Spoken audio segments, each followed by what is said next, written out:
प्रेम का भाव क्या है? ये भाई, हम रसगुल्ला के बारे में बता तो जरूर सकते हैं कि मीठा है, लेकिन कैसा मीठा है बिना खाए आपको नहीं पता चलेगा। हम आपको चिट्ठी लिख सकते हैं कि कश्मीर में, गुलमर्ग में अभी कैसी खुशबू है, लिख सकते हैं, लेकिन वो खुशबू का अंदाज, उसका एहसास आपको नहीं हम दे सकेंगे। आपको या तो गुलमर्ग जाना होगा, तभी उसका एहसास आप कर सकते हैं, अन्यथा नहीं कर सकते।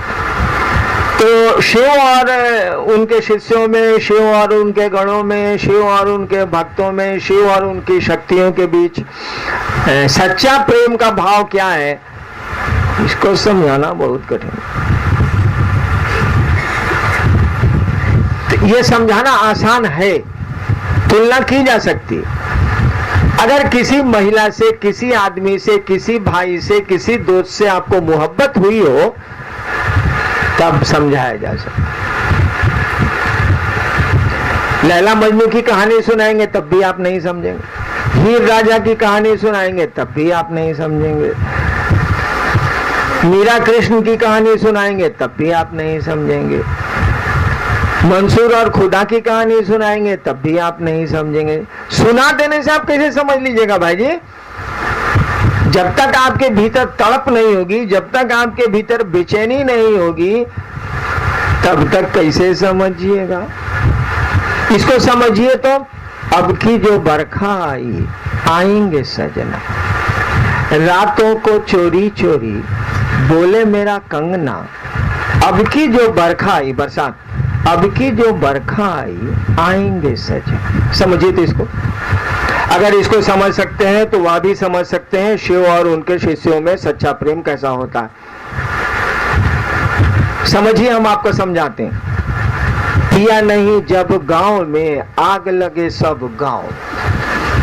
समझिए, पिया नहीं जब गांव में, आग लगे सब गांव। समझिए इसको।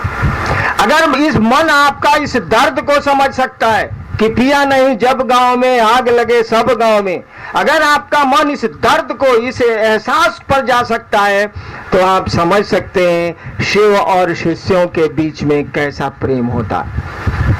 अगर इस दर्द तक आप नहीं जा सकते, दुनिया की कोई ताकत आपको नहीं समझा सकती। फूल भी हो, कल ही मैंने कहा था, फूल भी हो धर्म या तो फासले हुए। वाह, क्या बोल रहा है? मोहब्बत करने वाला कह रहा है कि अगर फूल भी घुस गया बीच में ना, तो दूरी हो गई। फूल भी हो धर्म या तो फासले हुए। अगर इसको समझ सकते हैं भाई साहब ना, तब उसको भी समझ सकते। ऐसे नहीं समझ, ऐसे कोई आपको नहीं समझा सकता।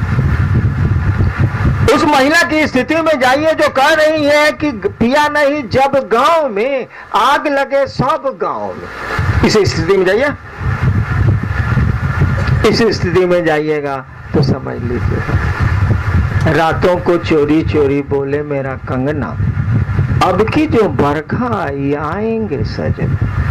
जाइए इस मन स्थिति में, आपको बात समझ में आ जाएगी कि शिव से और उनके शिष्यों का प्रेम कैसा होता है। नहीं जाइएगा, तब गुरु जो कहते हैं सो करिए। एक दिन इस स्थिति में आप चले जाएंगे, आपको भी लगेगा कि तू तो जिंदा ताजमहल है। अभी गीत हो रहा था ना, तेरा बदन है संगे मरमर, तू जिंदा ताजमहल है।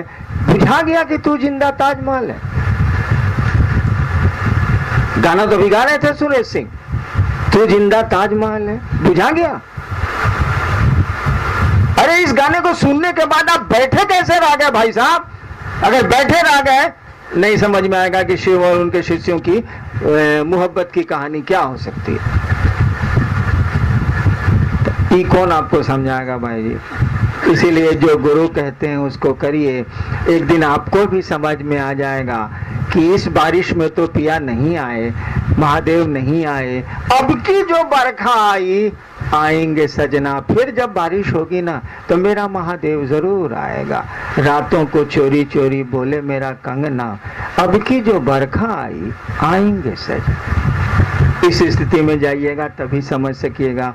अन्यथा कहानियों में क्या रखा, हम भी बहुत कहानी जानते हैं, जिसकी कहिएगा उसकी सुना देंगे, उनसे कुछ होता नहीं है। मोहब्बत एहसास है एक, मोहब्बत कहानी नहीं है। प्रेम एहसास है एक, कहानी नहीं। आगे